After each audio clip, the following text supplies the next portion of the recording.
This is IBM Museum. I wanted to show a very recent addition to my studio. And this is the ClearClick HD capture box.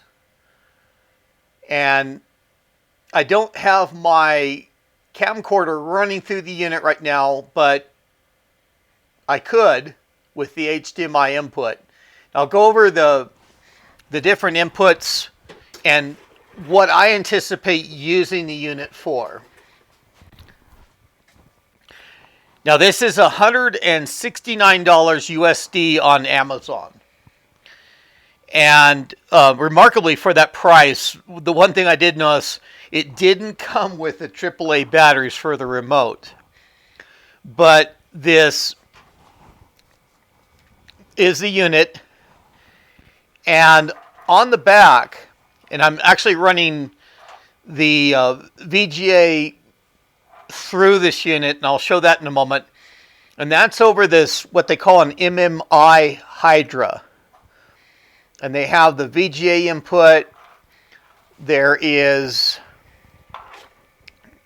reach in over my camcorder, there is the composite level with that composite video and the left and right audio, and there's the component video that's also on that same Hydra.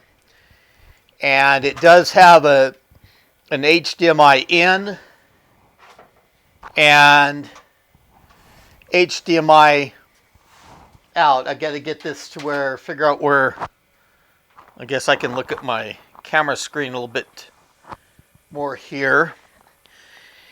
And then it has, I think, is 5-volt power from this little included transformer. That looks a little bit better construction than what my JTEC unit had for the power supply.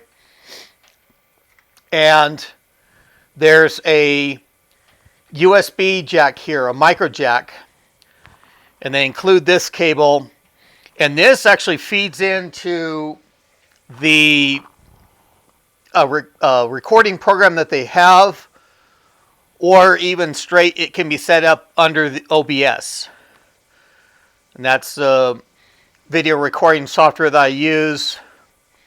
And it's nice in this instance to have that VGA going right over to USB that I can capture in OBS, rather than having to convert the VGA to HDMI and then back to USB. Now, this unit can be operated as standalone. It does have a microphone input, headphone output, and line-in connections here. And on the other side is a connection marked USB storage. And this can be for either a USB drive or a hard drive in a dock with a USB connection. And it looks to be a USB 2. I mean, it's not got any blue connector on that. And the USB out that I have back here seems to be a USB 2 as well. Those aren't marked as blue or USB 3 or any sort of fast USB ports. You can use this device independent of a computer. I don't anticipate using in that regard, but I mean, it would be a nice feature for some to have that. And as I say, my main use case will be in that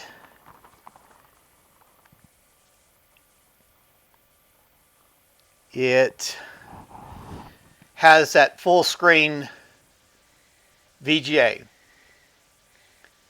and that's not clipped on the right hand side or anything like that. So I anticipate using this for even that text-based mode like IBM composes for its starter diskettes and reference diskettes, and operating in DOS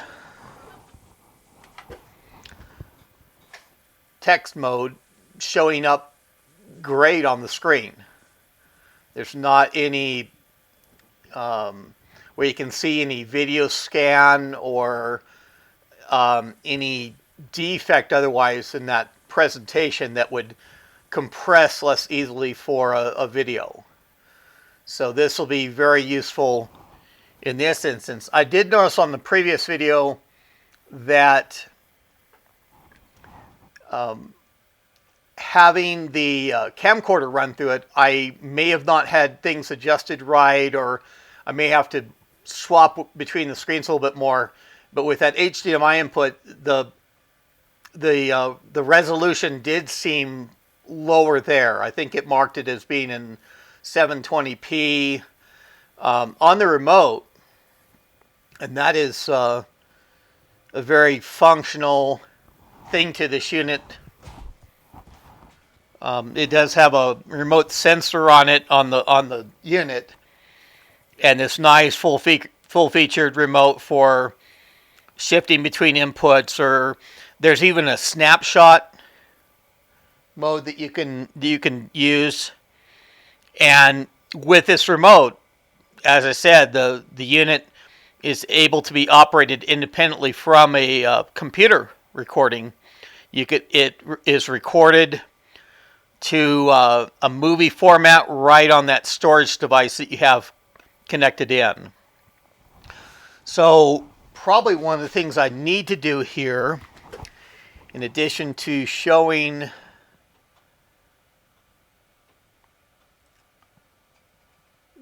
the unit, is show the Amazon page, and I'll link that in the video description to be looked over, and maybe yeah, and I didn't mark the 95 cents on there, so a little bit less than $170 USD for this unit. And to me, that price is good enough for the functionality that I'm going to get out of it. So if you enjoyed this video, enjoyed this little review, go ahead and click on that like button. And by all means, subscribe to my channel if you have not already. You're going to see this particular device involved in a lot of my later videos, just for that functionality that it will have. And I doubt if the other aspect, I mean, I may do a little bit of a review on the wireless lapel mic that I have. I did notice in a previous recording that the audio sometimes is a little bit sketchy, but I'll go through and review this video. And with use, and certainly if you notice anything in my videos where I haven't proofed them enough before I've posted them, make that comment and give me that warning so I can revert to a device that actually works. The lapel mic, it was only something like $30, I think, and there's probably comparable units out there. I may have to see if I can settle into using a device that's, you know, if this one's going to work for me or not, but time will tell. But I thought I'd go over that in this video. This might be an interesting device for others to get. But that's all I have for now. This is IBM Museum. Thank you.